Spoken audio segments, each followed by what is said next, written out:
오케이. 일곱 번째 시간입니다. 오늘은 히브리서 3장 17절부터 4장 13절까지를 하려고 합니다. 오늘의 얘기는요, 지난번에 제가 이제 한 주제 가지고 한 시간을 때웠잖아요. 오늘도 한 주제 가지고 한 시간을 때웁니다. 그 내용이 뭐냐면 안식에 대한 거예요. 이것은 뭐 제가 뭐 안식교랑 이렇게 교리 싸움을 하려고 하는 것이 아니고, 다만 히브리서 나와 있는 그 내용이 안식이 여러 가지 종류가 있기 때문에 그것이 어떤 것이 있고 우리에게 어떤 의미가 있다, 그거를 좀 설명해 드리려고 합니다. 뭐 제가 몇 시간마다 보여드리는 거지만은 히브리서는 이런 식으로 갑니다. 그리고 저희가 지금 하고 있는 것은 오늘 3장과 4장 사이에 있는 안식에 대한 얘기가 되겠죠. 뭐 지난 시간에 대해서 들어보신 분이 있으신지 기억이 나시는 분이 있는지 모르겠지만은 지난 시간에 커버한 것이 뭐냐면은 예수를 깊이 생각하면 이렇게 될 것이다, 이렇게 될 것이다, 이렇게 될 것이다, 그런 것을 했죠. 그래서 깊이 생각하면 우리가 목적지가 어딘가를 알게 될 것이고, 하나님이 역사하시고 거하신다는 것을 의심하지 않게 되고, 끝까지 붙잡아서 안식에 이른다라는 설명까지를 했습니다.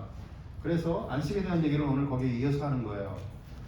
여러분들께서 읽어보셨죠? 3장 4장을 읽어보셨으면 상당히 헷갈리셨을 겁니다. 도대체가 왜 안식이 말이 이렇게 안 되는가, 앞뒤가 연결이 안 되는가 고민하셨을 겁니다. 그것이 왜 그러냐면요, 거기 나오는 안식이라는 말이 무지무지하게 많이 나오는데 의미가 다 달라요. 그래서 정확히 어떤 안식을 말하는 건지 모르기 때문에 여러분들 헷갈릴 수밖에 없습니다. 그래서 오늘은 앞부분에는 그 네 가지 안식이 어떤 것인가를 좀 설명해 드리려고 해요. 사실 3장 11절부터 안식이라는 단어가 등장하기 시작합니다.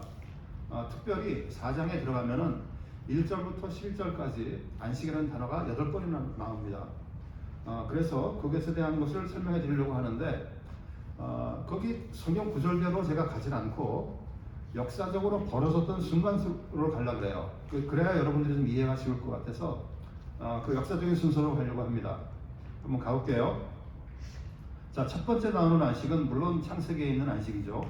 여러분들이 너무나 잘 아시는 창세기에 창조하신 다음에 있는 안식입니다. 히브리서 4장 3절부터 보니까 세상을 창조할 때 그 일이 이루어졌느니라, 제7일에 그의 모든 일을 쉬셨다 하셨으며, 이렇게 되어 있습니다. 그것은 이제 창세기 2장 2절에 있는 말을 그대로 가져왔다고 볼 수도 있죠. 하나님이 그가 하시던 일곱째 날에 마치시니 그가 하시던 모든 일을 그치시고 일곱째 날에 안식하시니라, 이렇게 되어 있습니다. 제가 그러면서 제가 지난번에 마치시니라는 단어에 대해서 한번 설명해 드린 적이 있는데, 여기서 보면은 일곱째 날에 it is finished 라는 소리예요. finished입니다. 예수 그리스도 하나님께서는 창조를 하시고 마쳤어요. 하나님께 하시고자 했던 일을 마치신 것이죠. 그런데 신약에서도 마치시는 분이 계시죠. 누굴까요? 예수 그리스도.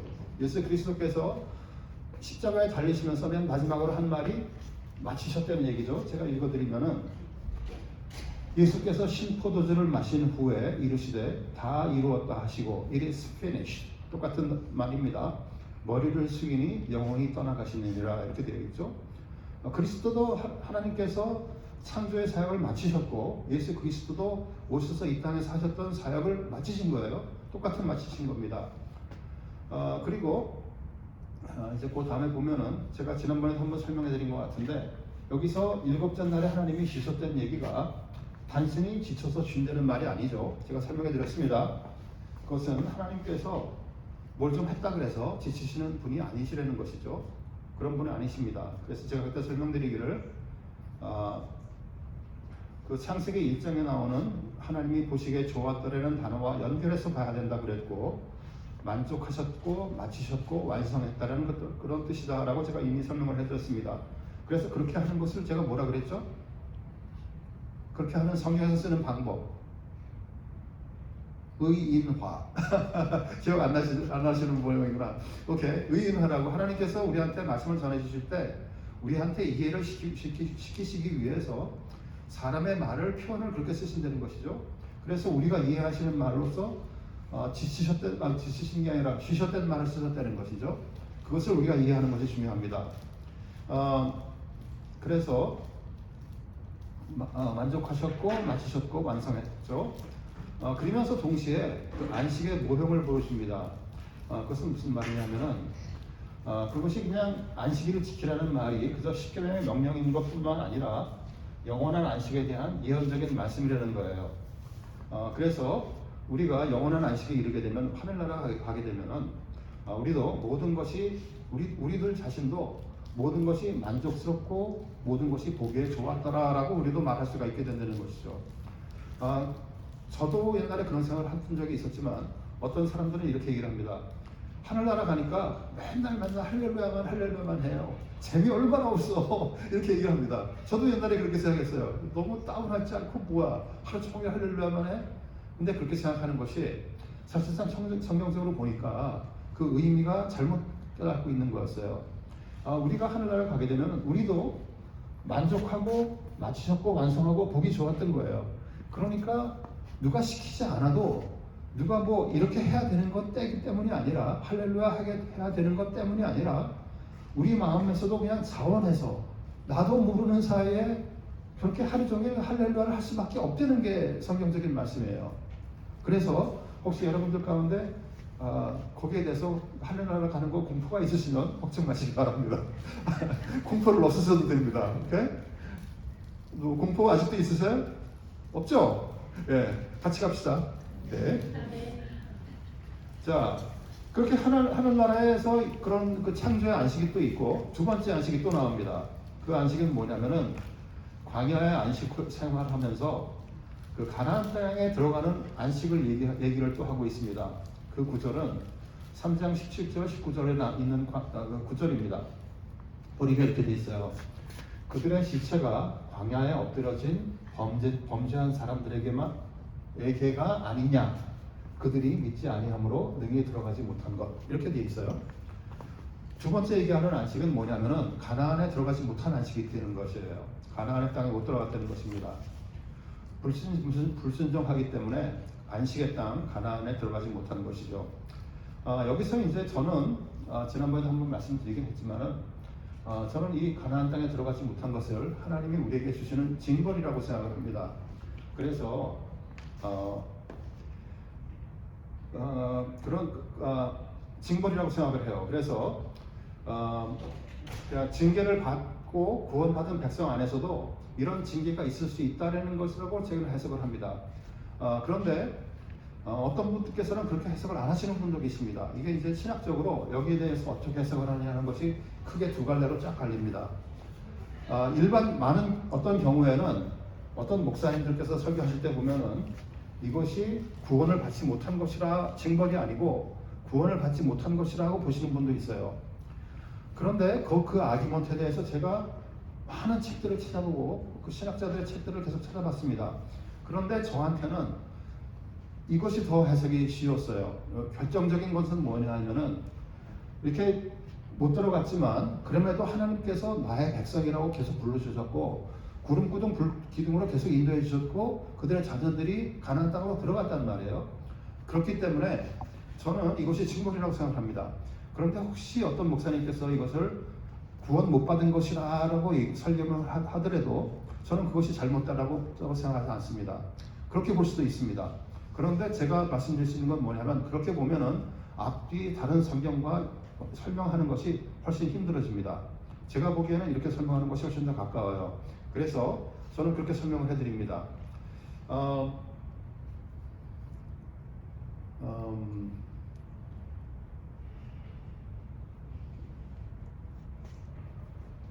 거기에 대해서 이제 그것을 제가 어떻게 좀 쉽게 설명해 드릴 수 있는 방법이 있는가 좀 고민을 해봤었는데 그것이 쉽지는 않더라고요. 근데 제일 저한테 힘들었던 건 뭐냐면은 그렇게 만약에 우리가 구원 받았느냐 안 하고 해석을 해버리면 그러면 애굽에서 나온 거는 어떻게 해석할 것이냐 하는 문제가 저한테는 제일 컸습니다. 그렇기 때문에 저는 이미 이스라엘 사람들이 애굽에서 나왔을 때 구원을 받은 것이고 지금 가나안 땅에 들어간 것은 징벌을 받은 것이다. 저는 이렇게 생각을 합니다. 혹시 뭐 거기에 대해서 또 좀 디베이트 하시고 싶은 분들은 나중에 이제 저하고 같이 얘기해 보시면은 거기에 대해서 얽혀 있는 수많은 신학적인 디퍼런트 그 오피니언들을 같이 또 얘기해 볼 수도 있죠. 그럼 그렇다고 하면 치고 넘어갈게요. 일단은 신명기에 보면은 5장 15절에 보면은 안식일을 어떻게 얘기하느냐면은 출애굽한 다음에 그 안식일을 자유케 하셨음을 기억하는 날로 얘기를 합니다. 그래서 그 노예 생활에서 하나님께서 풀려주신 것 그렇게 보고 있는 것이 바로 안식일 날이다 이렇게 설명을 하고 있는 것이죠. 히브리서 4장 2절에 보니까 이렇게 되어 있습니다. 우리도 복음을 내가 그거를 까먹고 얘기를 안 했구나. 제가 잠깐 머릿속에서 뭐가 삥삥 돌아가는데 그게 뭐였는가 생각을 하다 보니까 까먹었는데 그것을 보실 때 여러분들이 그들의 시체가 광야에 엎드린 범죄자 이렇게 돼 있잖아요. 그러니까 여기서 구원이라고 못 받은 것을 해석하기가 쉽다는 거예요. 왜냐하면 말이 굉장히 강하기 때문에.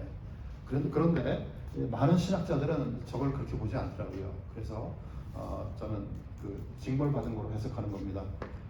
어쨌든 간에 그건 그렇고, 자 4장 2절 우리도 복음 전함을 받은 자이나 그 말씀이 그들에게 유익하지 못한 것은 듣는 자가 믿음과 결부시키지 못한 일이라 이렇게 되어 있습니다. 결국 불순종하게 되면은 가나안에 이르지 못하는 그런 증거를 받게 되는 것이고, 명령한 것에 대해서 믿고 순종하게 되면은 가나안 땅에 되는 것이라고 할 수가 있죠. 그래서 광야 생활이나 그 히브리 교회나 같은 상황이라고 얘기할 수가 있는 것입니다. 제가 첫 시간에 여러분들이 계속 어린아이 같이 남아있으면 자라지 못하면 이렇게 될 것이라 그랬죠. 마찬가지입니다. 그것도 역시 하나님의 징벌이죠. 여러분께서 만약에 예수 그리스도를 아는 것이 그냥 어린아이처럼 아는 것에 그쳐 있으면 여러분들도 자라지 못하는 그런 것이 되고 있는 것이죠. 여기 보면은 제가 그것도 여기가 아니죠. 잠깐만. 넘어가죠. 오케이. 자, 그래서 두 가지 안식을 설명해 드렸습니다. 이번 주 세 번째 안식이 또 있는데요. 그것은 뭐냐면은 그리스도로 성취된 안식이 있다는 것이에요. 그것은 뭐냐면은 히브리서 4장 3절에 보니까 이미 믿는 우리들은 저 안식에 들어가는 도다 이렇게 되어 있습니다. 이 들어가는 도다라는 단어가요, 현재형으로 되어 있어요. 그렇기 때문에 히브리 사람들한테 말하는 건 뭐냐면은 예수 그리스도가 이 땅에 와서 이미 시작된 안식이 있다는 거예요. already 이미 시작된 안식이 있다는 겁니다. 그래서 그 안식에 들어가지 못한다는 것이죠. 아까 제가 말씀드린 징벌하고 연결이 되는 겁니다. 그렇기 때문에 저는 징벌이라고 보는 거예요. 그래서 그 안식에 들어가지 못하게 되면은 그것도 역시 하나님께 예수 그리스도에 불순종함으로써 우리가 안식을 얻지 못하는 것이죠. 그런 것들은 어떤 것이 있냐면 마음의 평안을 얻는 것이라든가 죄책감에서 자유함이라든가 아까 제가 말씀드린 영적 성숙, 어린아이가 어른처럼 성숙한 사람이 되는 것, 또 하나님의 신실하신 교제, 이런 것들을 이루지 못하는 것이죠. 그래서 광야 생활을 되돌아보면서 불순종의 결과는 우리 삶 속에서 이미 성취된 그런 그리스도가 주는 약속들을 누리지 못하는 것이다 이렇게 보는 것입니다. 히브리서 4장 7절 8절을 보니까 시편 95편을 인용하면서 이렇게 얘기합니다. 오늘 너희가 그의 음성을 듣거든 만일 여호수아가 그들에게 안식을 주었더라면 그 후에 다른 날을 말씀하지 않으셨느니라 이렇게 되어 있습니다. 이 말의 내용은 뭐냐면은 시편 95편이요 다윗이 쓴 거예요. 다윗이 쓴 건데 여호수아가 안식을 주었잖아요. 가나안 땅에 들어감으로써 가나안 땅으로 주는 안식이 있었는데 다윗은 그보다 몇백 년 후의 사람이란 말이에요. 그러니까 여호수아가 안식을 주었더라면 다윗이 몇백 년 후에 다시 안식에 대한 얘기를 하지 않았을 거라는 것이죠. 그렇기 때문에 다른 안식도 또 있다라고 얘기를 하는 것이죠. 좀 말이 좀 복잡하긴 하지만 그런 뜻입니다. 그래서 여호수아에게 주었던 가나안 땅의 안식뿐 아니라 다른 안식도 있다. 믿는 자들을 위한 그런 그리스도 안의 안식도 있고, 또 하나는 장차 하늘나라에서 누리게 될 그런 완전한 안식도 있다. 이렇게 다른 안식도 있다는 것을 얘기하고 있는 것입니다. 그렇기 때문에 마지막으로 하나가 남아있는 것이 영원한 안식. 이것은 이제 아까 제가 already 안식이지만 이것은 not yet 안식이죠. 아직 도달하지 못한 안식입니다. 그래서 그런 안식이 있다는 것이죠. 하나님께서 히브리서 4장 9절을 보니까 그런즉 안식할 때가 하나님의 백성에게 남아있도다 이렇게 되어 있죠. 남아있는 거니까 우리가 갈 곳입니다. 앞으로 가게 될 그런 안식인 것이죠. 그리고 4장 10절에 보니까 하나님이 쉬신 같이 그도 자기 일을 쉬느니라 이렇게 되어 있습니다. 그것은 이제 태초로부터 있었던 그런 영원한 안식인 것이죠. 그리고 4장 11절 그러므로 우리가 저 안식에 들어가기를 힘쓸지니 이렇게 되어 있습니다. 우리가 하나님께서 주시는 그런 영원한 안식에 들어가도록 힘을 써야 된다는 것이죠. 믿음으로써 하나님의 약속이 성취되는 안식 속으로 들어가라 하는 그런 내용을 가지고 있는 것입니다. 그렇기 때문에 좀 정리를 하자면은 안식일을 지킨다는 말의 의미는요, 어떤 하루를 정해서 진행하는 것보다 믿음 안에서 사는 것이 더 중요하다는 의미를 가지고 있다는 얘기인 것이죠. 그리고 또 좀 더 나아가서 안식일을 지키는 그런 행위로 스스로 구원하려는 아니면 스스로를 증명하려는 그런 열심보다 삶 속에서 은혜 안에 거하는 것이 더 중요하다 이런 얘기를 하고 있는 것입니다. 이것이 왜 그런가는 제가 좀 이따 설명해 드릴게요. 자, 그래서 우리가 안식의 4가지를 제가 설명해 드렸어요. 혹시 좀 그 안식 4가지에 대해서 궁금하신 것이 있으세요? 4가지 안식에 대해서? 아마 여러분들 대부분이 우리가 그 창조 때 안식하고 장차 가을 안식에 대해서 많이 들어오셨을 거예요. 하지만 가나안의 안식과 그리스도께서 이미 주신 안식에 대해서는 아마 여러분들이 들어보신 분이 그렇게 많지 않으실 겁니다. 하지만 히브리서에서 말하는 것은 이미 우리에게 시작된 안식이 있다는 것이죠. 이스라엘 사람들한테는 이미 시작된 안식이 그리스도 안의 안식과 같은 거라고 볼 수도 있죠. 그때 당시에는 그리스도가 오기 전이지만은 그리스도께 우리가 지금 여기서 현실에서 겪고 있는 그리스도가 주시는 안식을 이미 이스라엘 사람들도 그때 광야에서 경험을 하고 있다고 우리가 볼 수도 있는 것이죠. 가나안 땅에 들어가게 되면 그렇게 볼 수도 있는 것입니다. 혹시 뭐 여기에 대해서 질문 있으세요? 예. 가나안의 안식이 저는 이해하기가 제일 힘든데요. 예. 가나안의 안식이 그러니까 그 이스라엘 백성에게만 해당하는 것이 아니면 현대를 살고 있는 우리한테는 뭘 천국의 안식이라고 해석해도 되는 거예요? 그게 좀 헷갈려요. 그러니까 그것이 이제 지금 질문하신 내용이 바로 그것을 구원으로 보느냐 아니면은 징벌로 보느냐 하는데 크리티컬 그 디퍼런스예요. 만약에 그것을 하나님의 나라로 안식으로 보시게 되면은 그렇게 되면은 구원으로 보는 것이죠. 그렇지만 제가 아까 징벌로 본다는 의미는 뭐냐면은 그 가나안 땅에 들어가지는 못하는 것이 그리스도의 안에 안식에 못 들어가는 것처럼 이스라엘 사람들도 누릴 수 있는 것들을 누리지 못, 그런 축복들을 누리지 못하게 된다는 의미를 제가 설명드린 거예요. 좋은 질문입니다. 이거 참 남편과 아내끼리 서로 묻고 답하고 참 문제가 많습니다. 또 다른 질문, 예, 권사님.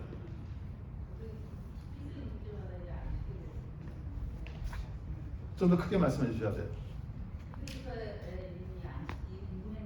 예. 징벌과 구원으로 예. 따로따로 본다는 말씀이시죠? 그렇죠. 징벌에 대해서는 제가 조금 이따 다시 좀 한번 설명해. 예.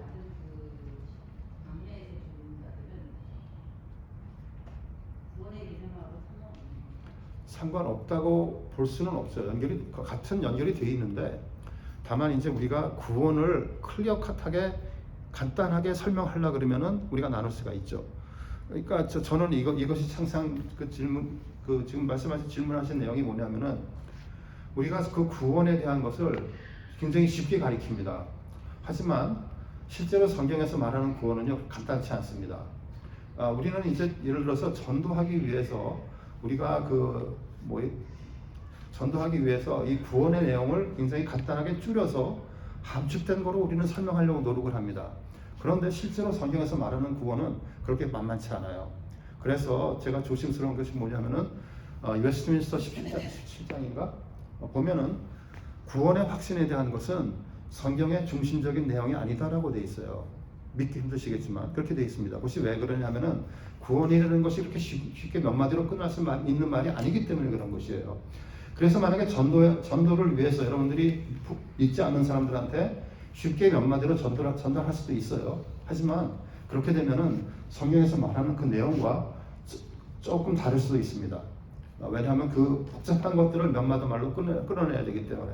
그래서 제가 성경의 강의를 할 때 항상 가능하면 책 전체를 보려고 그러는 거예요. 그렇기 때문에 몇 마디 끊어내려고 하는 이 현대의 다이제스트 문화가 잘못 이해시킬 수 있는 확률이 많습니다. 그래서 조심하자는 것이죠. 오케이? 그리스도 안에서 안식이 없는 걸 말씀하셨다고 했는데요. 예. 그거 구원받지 못한 사람들이 이 그리스도의 안에 안식이 없다는 말씀이신가? 또다시 구원하고 연결되는데, 왜냐면 아까 그 가나안에서 그 징벌이라고 했고 예. 불순종이었는데 예. 모세는 못 들어갔잖아요. 예. 그래서 이제 그것을 그런 질문이 이제 계속 나올 수밖에 없어요. 예, 그래서 그것이 그래서 만만치 않습니다. 아까 그 제가 설명할까 아까 고민했던 것 중에 하나가 바로 지금 말씀하신 건데, 만약에 그 가나안 땅에 들어가지 못한 것을 구원이라고 본다면은 모세의 질문이 나올 수밖에 없어요. 아마 그렇게 나올 수밖에 없고, 그렇지만 그렇게 보면은 그렇게 설명하시는 것을 가나안 땅에 들어가지 못한 것을 구원이라고 보시는 분들의 설명을 따르면은 어떻게 설명을 하냐면은 리더는 exceptional case라고 얘기를 합니다. 왜냐하면 리더이기 때문에 하나님께서 특별히 그분을 따로 어나더 트랙을 줬다고 생각합니다. 그래서 저는 그런 것들을 종합해 봤을 때 이것이 저 설명이 잘 된다는 것이에요. 그래서 그렇게 설명해 드렸던 겁니다. 여러분들이 만약에 그것이 더 궁금하시면 굉장히 오래 걸립니다. 참고 말씀드리지만은 복잡해집니다. 그래서 어쨌든 간에 중요한 것은 뭐냐면은 여기서 지금 히브리서에서 말하는 내용이 뭔가를 따라가는 게 중요하잖아요. 히브리서에서 말하는 내용은 뭐냐면은 불순종하지 말라, 불신하지 말라예요. 바름 라인은. 그렇기 때문에 그렇게 안 하면은 불신하지 않고 불순종하지 않으면은 여러분들은 구원에 이를 것을 확신할 수가 있고, 하나님께서는 그것 때문에 우리가 좀 잘못한다 그래도 우리가 죄를 저지른다고 할지라도 우리를 버리지 않는다는 것, 그것이 바로 구원의 확신이죠. 그런데 어떤 사람은 너는 구원에 이를 거야, 너는 구원에 이르지 못할 거야라고 칼같이 내리는 것을 우리는 원하지만 사람은 그런 걸 원합니다. 그런데 그렇게 칼같이 될 수가 없다는 게 성경의 가르침이에요. 그래서 일단은 괜찮으시면은 추가 질문은 나중에 계속 하기로 하고 일단은 그냥 넘어갈게요. 자, 안식의 의미에 대해서 제가 좀 설명을 하려고 합니다. 출애굽기 거기 보면은 그 10계명에 안식일을 지키려는 것에 대해서 이렇게 되어 있습니다. 너희는 나의 안식일을 지키라.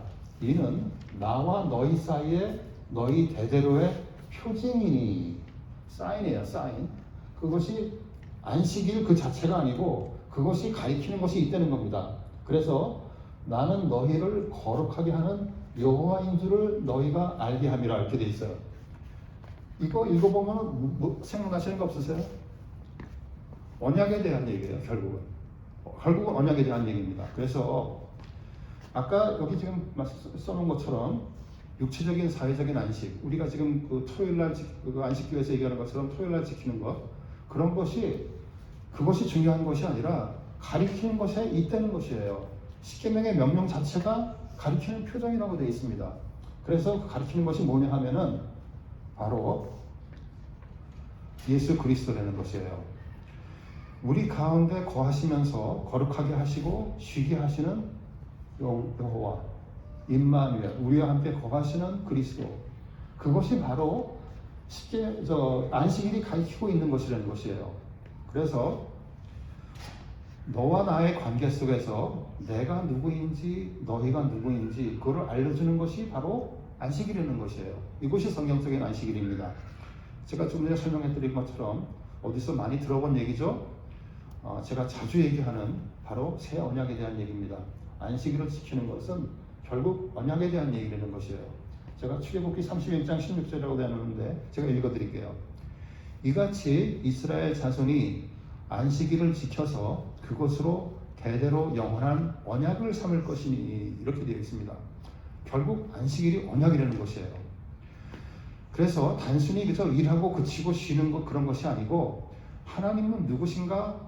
우리는 누구인가? 나의 주인은 누구신가? 그거를 본격 이런 질문들을 할 수 있는 것이 바로 안식일의 주된 목적이라는 겁니다. 그래서 정리를 하자면은 결국 안식일은 우리의 정체성에 대한 것이다, 이렇게 얘기를 할 수가 있는 것입니다. 안식일이 우리가 우리 자신이 누구인지 알게 되는 것으로 시작된다는 것이죠. 결국 안식일은 뭐냐면은 하나님은 우리에게 어떤 분이신지, 우리의 하나님 되시는 분이죠. 우리는 어떤 사람인지, 그의 백성된 사람이라는 것이죠. 그래서 이 언약의 내용이 바로 그 내용이라는 것입니다.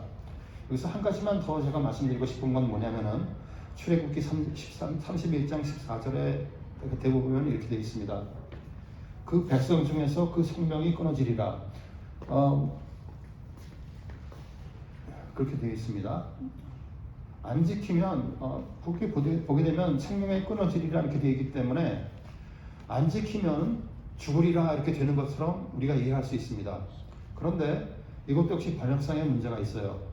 원래 성경을 따지고 보면은 shall be cut from 이렇게 되어 있어요. 안 지키면은 언약의 백성에서 잘려 나간다는 거예요. 끊어진다는 겁니다.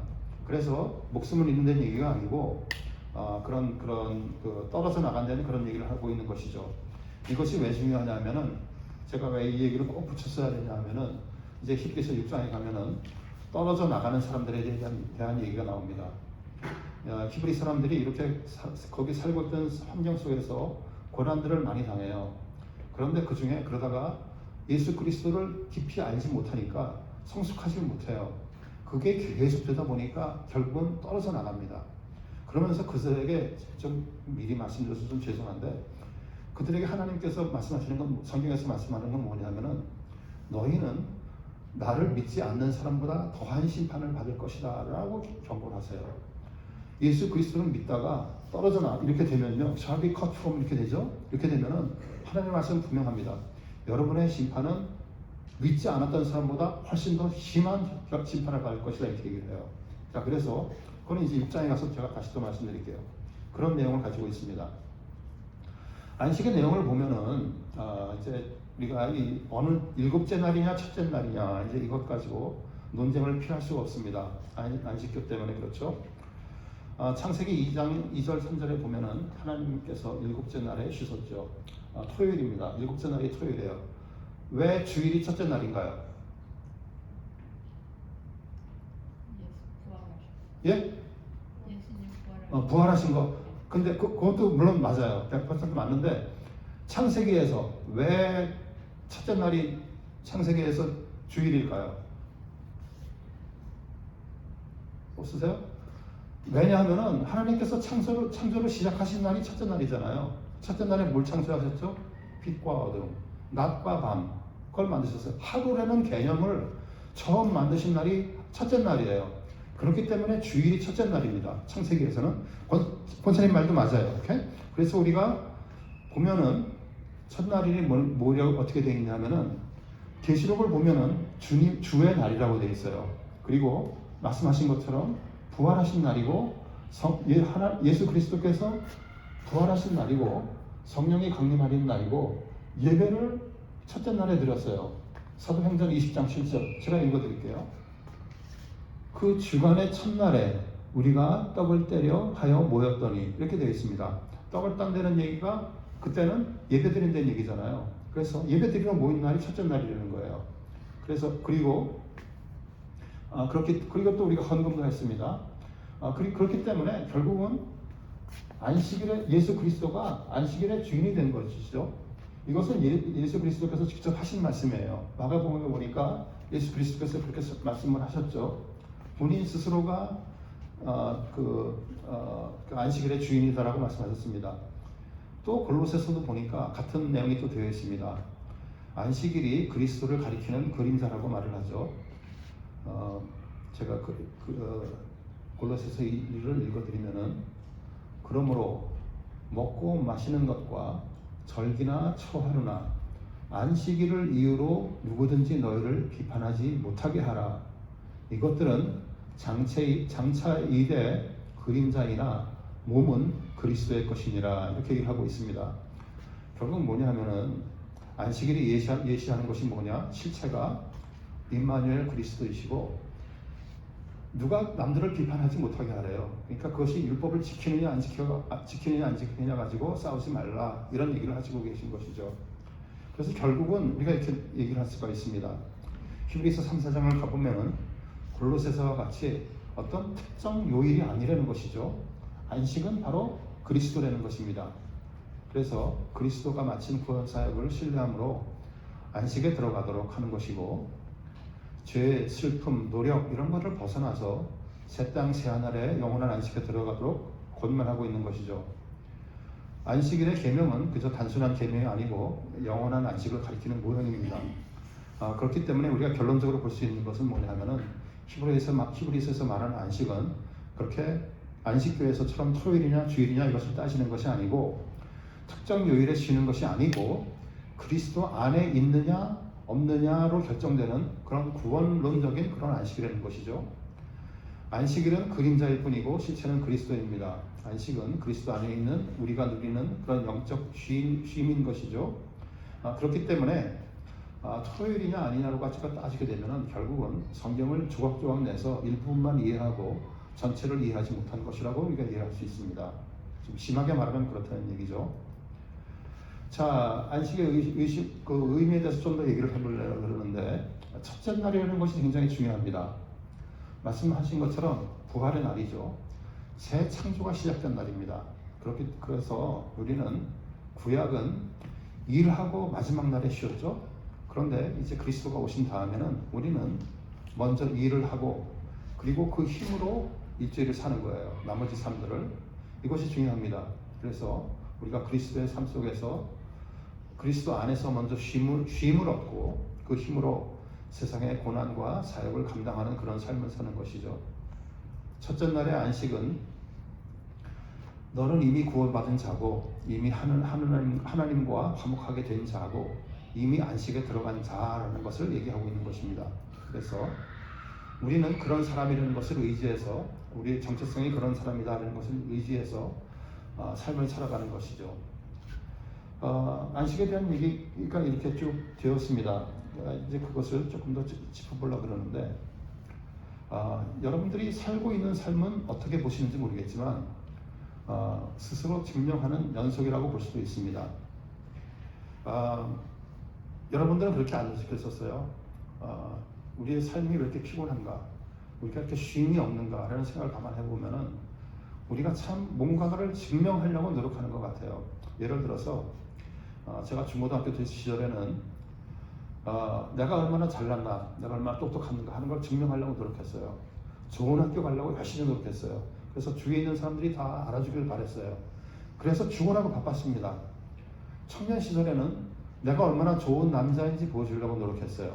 아니면 내가 얼마나 좋은 남편감인지 와이프감인지 보여주려고 애를 썼습니다. 뭐 제 아내하고 제 스토리 제가 몇 번 말씀드렸잖아요. 저도 제 아내한테 제가 열심히 쫓아다녔단 말이에요. 그러면서 제가 이렇게 얼마나 나랑 결혼하면 이렇게 좋을 텐데 왜 안 해? 하는 것을 제가 그때 또 맨날 하려고 노력했단 말이에요. 노력했습니다. 저를 증명하려고 노력한 것이죠. 부모가 되면 어떻게 됐나요? 부모가 되면은 내가 얼마나 좋은 남편이 되는지, 내가 얼마나 좋은 아내인지, 얼마나 훌륭한 아내인지 그걸 증명하려고 우리는 계속 노력합니다. 심지어 애들을 가져도요, 우리는 내가 얼마나 좋은 부모인지 증명하려고 노력을 합니다. 그리고 나이가 어느 정도 먹은 다음에는 안 그럴 줄 알았어요. 그런데 지금 보니까, 저 자신을 보니까 똑같아요. 지금도 증명하려고 노력을 합니다. 내가 얼마나 능력이 있고, 내가 얼마나 지혜롭고, 내가 얼마나 존경받을 만한 사람인지 그걸 증명하려고 노력을 합니다. 그게 나쁘다는 얘기가 아니고 나쁘다는 얘기가 아니에요. 다만 여기서 표현하고 싶은 건 뭐냐면은 우리의 삶이라는 것이 맨날 이렇게 증명하려고 하다 보니까 쉴 데가 없어요. 다 지칩니다. 심지어는 교회가 쉬는 터가 될 텐데 때때로 우리는 교회 와서 더 바빠져요. 오늘 여러분들 드신 미역국이 저희 교구가 끓였어요. 근데 어저께부터 나와가지고 하루 종일 끓이고, 하루 종일은 아니지, 어저께 한 2시간 끓였어요.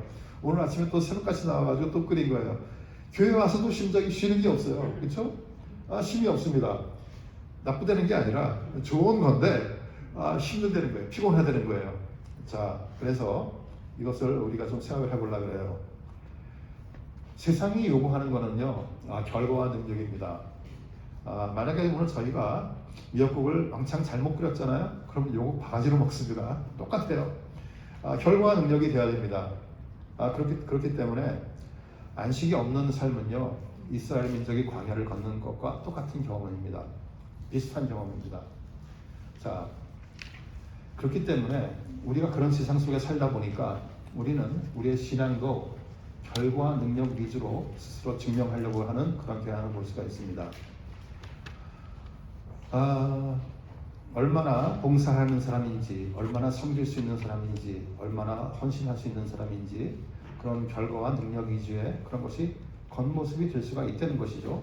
아닐 수도 있지만 우리가 진심으로 즐기면서 할 수 있지만 동시에 우리가 조심해야 될 건 뭐냐 하면은 그런 것조차도 우리의 겉모습이 될 수가 있다는 것입니다. 선행도 우리가 좋은 사람이라고 주위에 증명해 보려고 그러는 노력이 보이려고 하는 그런 노력이 될 수가 있다는 것이죠.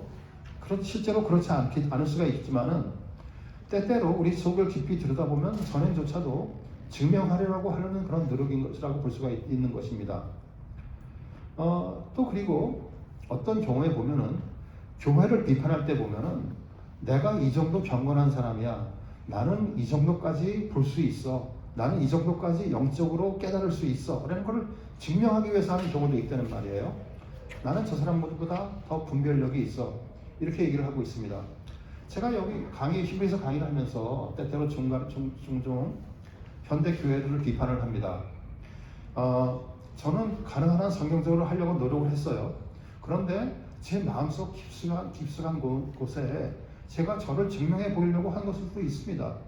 그렇기 때문에 여러분들이 강의를 들으시면서도 저를 잘 보셔야 돼요. 그래서 여러분들이 구분하실 수가 있어야 됩니다. 제 마음속에 뭐가 있는지는 제가 알기를 원해요. 그런데 제가 평생 살아보면서 깨달은 건 뭐냐면은 나는 내 자신도 나를 모르는구나 하는 것을 너무나 자주 깨닫습니다. 사실상 사도 바울도 그렇게 자기 자신을 깨닫지 못하는 것을 볼 수가 있습니다. 그 얘기는 좀 이따 하기로 하고, 지금 이런 것들이 겉으로 보기에는 순종 같아 보입니다.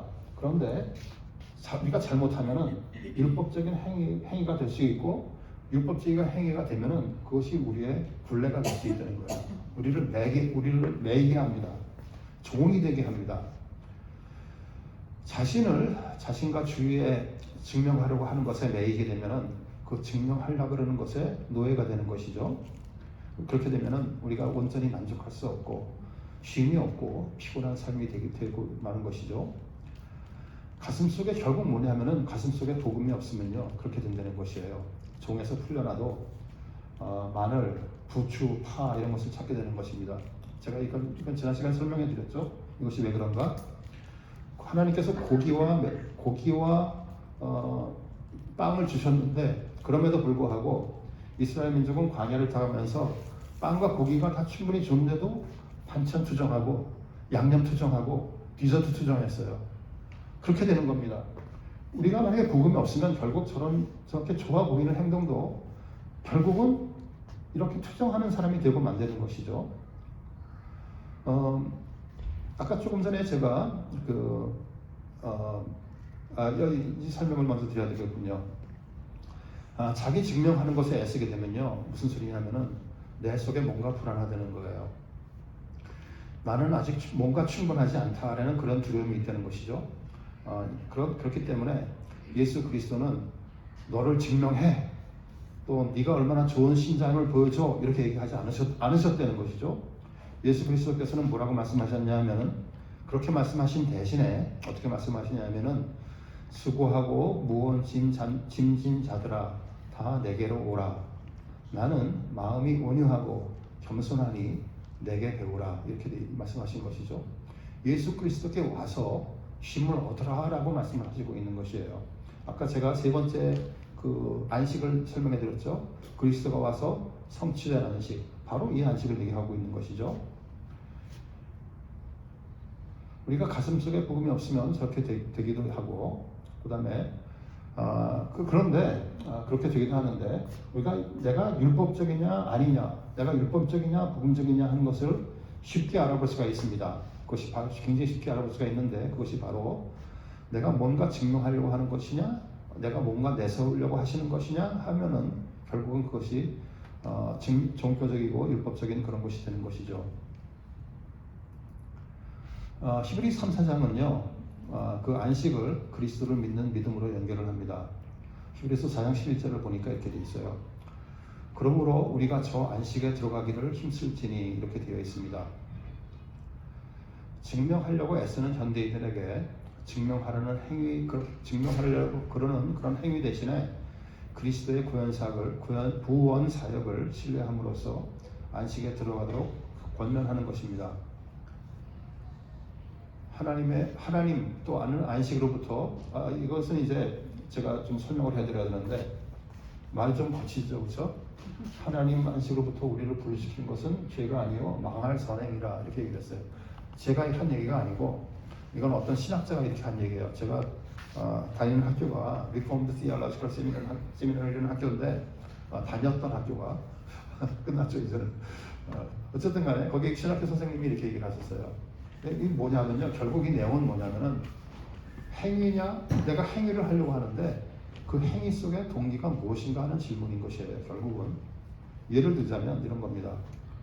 회개를 하더라도 잘못된 행위를 회개할 수가 있죠. 그런데 이 신학자가 얘기하고 있는 것은 뭐냐면 그것이 중요한 것이 아니고 네가 선행조차도 왜 했는가를 회개해야 된다는 것이에요.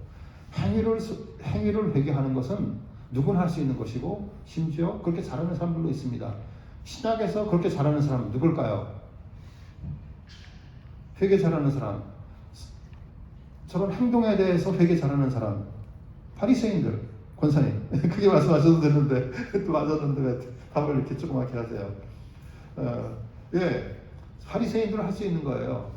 그런데 우리는 그 마음속에 진짜 그 선행을 하더라도 왜 했는가 하는 그런 동기와 그것을 중요시 봐야 되는 것이죠. 행위를 회개하는 것으로 그치게 되면은 내 마음속에 깊이 숨어 있는 자기의, 자기 정당화를 아니면 스스로 의롭게 하려는 그런 마음을 건드리지 못합니다. 제가 좀 아까 그 바울도 이것을 가지고 고민했다고 제가 말씀드렸는데 그것이 바로 로마서 7장의 얘기입니다. 사도 바울이 그리스도를 만나기 전에 박해하러 다녔잖아요. 왜 그러냐면은 본인이 뛰어났기 때문에 율법에 대해서 내가 누구보다도 잘 행위를 할 수가 있었기 때문에 그 사람들을 박해한 것이죠. 그렇기 때문에 사도 바울이 얘기하는 것이 로마서 7장에서 얘기하는 것이 내 속에 거하는 죄다 이렇게 얘기하고 있는 것이죠. 그런데 그러면서 7장에서 그렇게 얘기하고 바로 8장으로 넘어가자마자 로마서 8장에 보면 생명의 성령의 법이 죄와 사망의 법에서 나를 해방시켰다 이렇게 말을 하고 있는 것이죠. 그렇게 결국은 무슨 얘기냐면은 그리스도의 영이 우리 속에 거하게 되면은 그런 자랑, 교만, 증명 그런 데서 자유하게 할 수 있게 되는 것이고 우리가 안식을 얻게 될 수 있다 이런 얘기를 하는 것입니다. 그렇기 때문에 안식에 이르려고 하면은 우리의 마음속에 있는 생각과 뜻을 하나님 눈앞에 드러내야 되는 것이죠. 바로 그렇기 때문에 이제 히브리서 4장 12절이 바로 그 다음의 내용입니다. 안식에 대한 얘기를 계속 하면서 갑자기 4장 12절에 가면은 톤이 확 달라집니다. 그래서 무슨 말씀이 나오냐 하면은 4장 12절 하나님의 말씀은 살아있고 활력이 있어 좌우의 날선 어떤 검보다도 예리하고 혼과 영과 및 관절과 골수를 찔러 쪼개기까지 하며 또 마음의 생각과 뜻을 판단하니 하나님의 눈앞에 만물이 벌거벗은 것 같이 드러내니라 이렇게 되어 있죠. 4장 1절부터 11절까지는 결국은 이 얘기예요. 안식에 들어가려면 불신에 빠지지 말라 이렇게 권면하는 것이죠. 그리고 믿음, 순종, 그리고 안식의 약속을 강조하는 것이죠. 그런데 4장 12절 13절은 하나님의 말씀은 숨은 불신과 불순종을 알아볼 수 있고 가장 깊은 곳에 있는 가슴속 생각까지도 보실 수 있다는 것이죠. 그렇기 때문에 우리는 숨길 수 없고 안식에 이르는 책임은 각자에게 있다는 것입니다. 안식에 이르지 못하면은 결국은 하나님께서 우리를 보고 그 각자가 책임 속에 있다는 것이죠.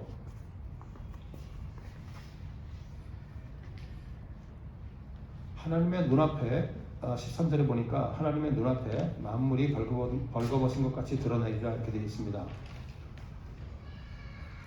이것은 결국 무슨 얘기냐면은 에덴 동산의 얘기죠. 죄를 몰랐던 아담과 이브가 자신이 누군지 정확히 알았기 때문에 부끄러움이 없이 다 벌거벗고 다녔습니다.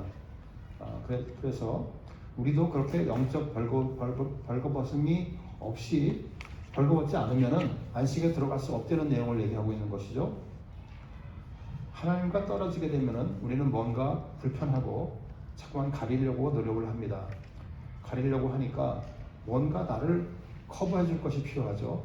내가 좋은 사람이라고 알려주길 원하고 증명해 줄 뭔가가 필요합니다.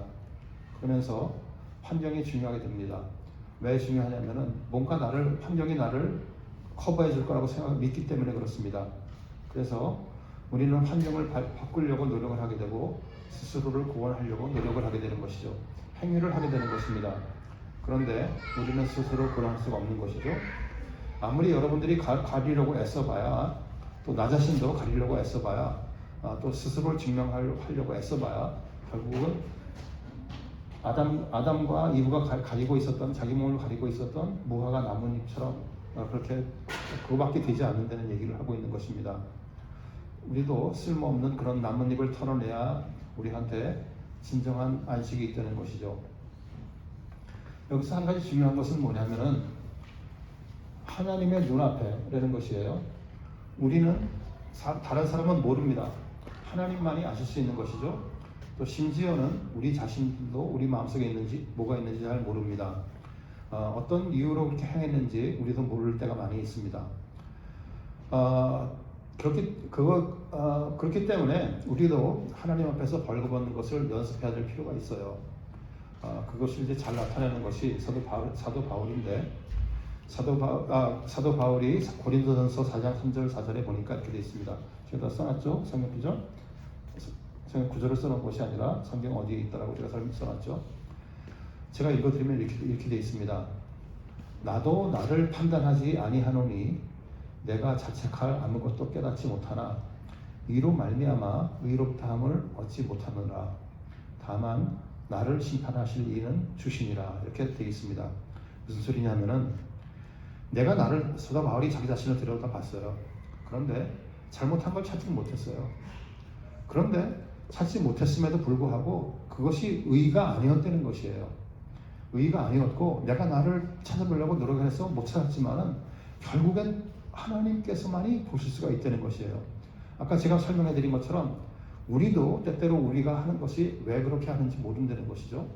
그래서 그렇기 때문에 우리도 내 자신의 마음속에 뭐가 있는지 들여다볼 연습하게 할 필요가 있다는 것입니다. 그래서 연습을 해야 되는 것이죠. 내가 진실로 추구하는 것이 무엇인지, 나의 죄성이 어떤 것인지, 나의 겉모습으로 드러나는 겉모습과 깊은 곳에 숨겨진 진실된 모습이 어떻게 다른지 이런 것들을 들여보는 작업이 필요하다는 것입니다. 이 작업이 성경적인 말로 뭐라고 표현할 수가 있을까요? 오늘의 키 퀘스천. 나 자신이 내 동기를 들여다볼 수 있고 내 깊은 가슴 속에 뭐가 있는지를 들여다보는 작업이 있습니다. 연습이 있습니다. 그것을 표현해주는 아주 기가 막힌 성경 단어가 있어요. 뭘까요? 다 아십니다, 여러분. 성화를 가기 위한 작업. 성화를 가기 위한 작업. 뭘까요? 네? 회개도 가기 위한 작업. 뭘까요? 누군가 나올 텐데. 네? 경건의 연습. 경건의 연습이라고 표현해도 되긴 되는데 다른 한마디 너무나 여러분도 잘 아시는 말, 묵상. 하나님의 말씀을 묵상하는 것이 바로 자기 마음을 들여다보는 것이에요. 성경에서 얘기하는 그 묵상이라는 단어가요, 여러분들의 깊은 속에 무엇이 있느냐를 보려는 거예요. 하나님의 말씀을 보면서 그냥 하나님의 말씀을 읽는 것이 중요한 것이 아니라 하나님의 말씀을 통해서 여러분들을 들여다볼 수 있는 것이 중요한 것이에요. 오케이? 그래서 묵상이란 말이 성경에서 그렇게 너무나 중요한 것이죠. 묵상, 자기 성찰 똑같은 거. 자기 성찰 그러면은 좀 불교적인 냄새가 좀 같은 말인데 맞아요 같은 말인데 그래서 불교적인 냄새가 조금 나는 것 같아서 조금 제가 쓰기가 좀 조심스럽네요 이거는. 네.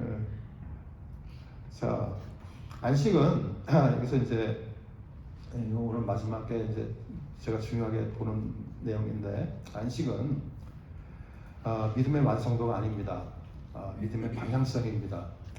무슨 얘기냐면은 그리스도를 바라보고 그가 하신 일에 기대게 되면 여러분들 속에 안식이 있을 수가 있다는 거예요.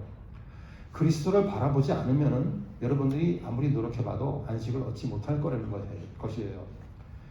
성경에서 말하는 안식은 뭐냐면은 그리스도가 나를 붙잡고 있다는 것을 믿는 것, 신뢰하는 것, 그것이 바로 안식이라는 것이에요. 그 신뢰가 없이는 안식이 이루지 못한다는 겁니다. 그래서 우리는 본질적인 질문을 찾아야 되는 것이에요. 내가 어디서 안식을 찾고 있는가? 그것이 그리스도냐 아니면 다른 것이냐? 이 질문을 해야 된다는 것이에요. 그렇기 때문에 십계명의 제1계명 뭔가요? 제1계명 내 앞에 다른 신을 내게 두지 말라. 바로 다른 것을 찾게 되면 안식을 딴 데 가서 찾고 있는 거예요. 바로 그 내용입니다. 결국은 안식이 십계명의 제1계명의 내용인 것이죠. 자, 그래서 보세요. 이제 안식에서 믿음으로 갑니다. 제가 조금 전에 여러분께 말씀드렸던 거 있잖아요. 믿음이 양이 아니라고 제가 얼마나 떠들었습니까? 양이 아닙니다.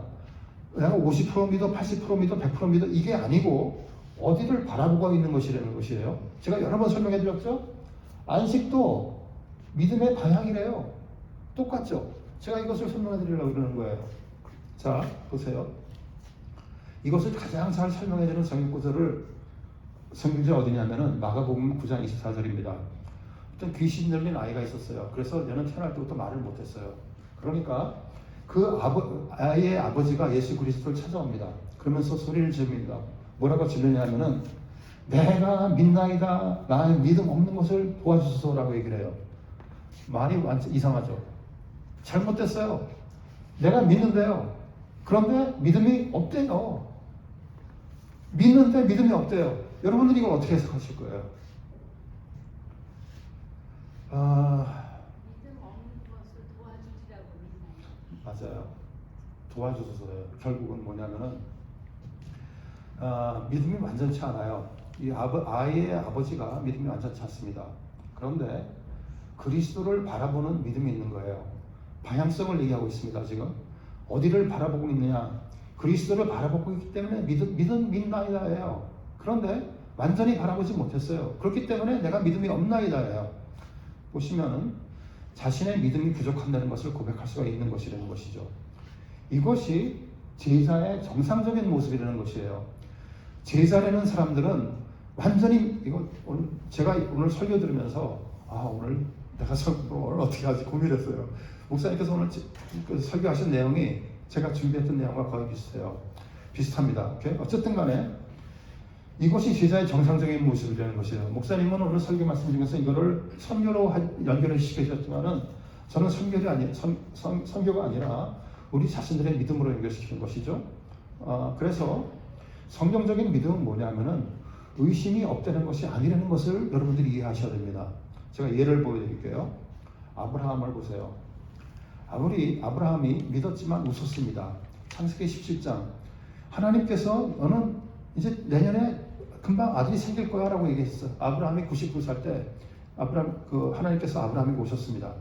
너 이제 아들이 생길 거야. 그러니까 아브라함이 어떻게 했어요? 고개를 숙이고 그리고 웃었어요. 하나님 못 보게 고개를 숙이고 웃었어요. 내가 지금 내 나이가 99살인데 무슨 얘기하고 계십니까? 하고 웃었어요. 믿었지만 웃었어요. 완전히 믿지 못한 거예요. 믿음의 조상이 누굽니까? 아브라함이죠. 아브라함이 믿었지만 웃었어요. 또 보세요. 다윗도 보세요. 시편 여러분들이 읽어보시면 어디를 봐도 제가 여기 13장만 얘기했지만 어디를 보셔도 마찬가지예요. 하나님 나를 잊었습니까? 라고 울부짖죠. 도대체 원수는 나를 언제까지 쫓아다닐 겁니까? 라고 맨날 울부짖습니다. 저렇게 믿음이 약했어요. 또 베드로 보세요. 호숫가에서 배를 타고 건너가다 스톰이 부니까 하나님 예수 그리스도께서 너 나와서 걸어봐 그러니까 걷다가 의심이 생겨서 빠졌어요. 결국 살려달라고 울부짖었습니다. 그것이 베드로예요. 결국 뭐냐? 아이의 아버지랑 똑같다는 거예요. 무슨 소리냐? 아까 권사님께서 말씀하신 것처럼 믿지만 부족하오니 나의 약함을 도와주소서라는 것이에요. 반항하는 그런 불신이 아니고 우리의 연약함에서 오는 약한 믿음을 가지고 있다는 것을 우리가 고백할 수 있어야 됩니다. 아이의 아버지가 아이를 고칠 수 있는 분이 그리스도 뿐이라는 것을 고백할 수가 있었던 것처럼 우리도 나는 못합니다. 나의 믿음이 부족합니다. 완전치 못합니다. 그렇지만 나를 도와주소서라는 것을 구할 수가 있어야 되는 것이죠. 그리스도께 구하는 것은 내가 가지고 있지 않은 것을 구하는 것이죠. 내가 가지고 있는 것을 구할 필요는 없는 것이죠. 구하지 필요가 나한테 있지 않은 것이 뭐냐? 완전한 믿음이 없는 것이죠. 부족한 믿음입니다. 그렇기 때문에 우리가 구할 수가 있는 것입니다. 그래서 우리가 완전한 믿음은 아니지만 내 의지로 두려움을 극복할 수 없기 때문에 그리스도에게 기대는 그런 믿음을 고백하는 고백이 필요한 것이고 그것이 바로 그리스도를 향한 진실한 믿음인 것입니다. 그리스도는 우리에게 이렇게 얘기하십니다. 믿음이 강해진 다음에 돌아와 그렇게 얘기하지 않으세요. 의심을 다 거두고 돌아와 이렇게 얘기하지 않습니다. 우리는 예수 그리스도께서는 좀 전에 귀신 들린 아이의 아버지를 고치신 것처럼 우리가 우리의 진심을 고백할 때, 우리의 약함을 고백할 때 우리를 살려주십니다. 그것을 가지고 계셔야 돼요. 그래서 제가 다시 한번 말씀드리지만은 믿음이라는 것은 얼마나 많냐 적냐 그런 것에 따라 정해지는 것이 아니고 80% 믿냐 70% 믿냐 50% 믿냐가 아니고 누구를 의지하느냐에 따라 달린 것이죠. 그래서 우리도 그리스도를 바라보면서 주여 제가 당신을 진심으로 믿기를 원합나이다. 하지만 저도 지금 스트롤하고 있습니다. 도와주세요. 라고 기도를 해야 그것이 바로 믿음인 것입니다. 믿음은 양이 아닙니다. 그리스도를 바라보고 그를 의지하는 것에 달려있는 것이죠. 결국 믿음과 안식을 다시 해봤을 때 다시 또 거꾸로 돌아가서 이제 믿음을 안식으로 연결해 보면은 믿음도 그렇고 안식도 그렇고 우리가 받는 방향이 오를 때 우리가 구하는 것이 무엇인가를 알게 될 때 우리의 믿음의 방향성과 안식의 방향성이 다 똑같을 때 그리스도를 향할 때 우리도 안식에 이르고 믿음에 이르겠다는 것이 오늘 강의의 결론입니다. 오케이? 여기까지 할게요. 그리고 혹시 질문 있으시면 끝난 다음에 꺼주실래요? 좀 좋을 것 같습니다.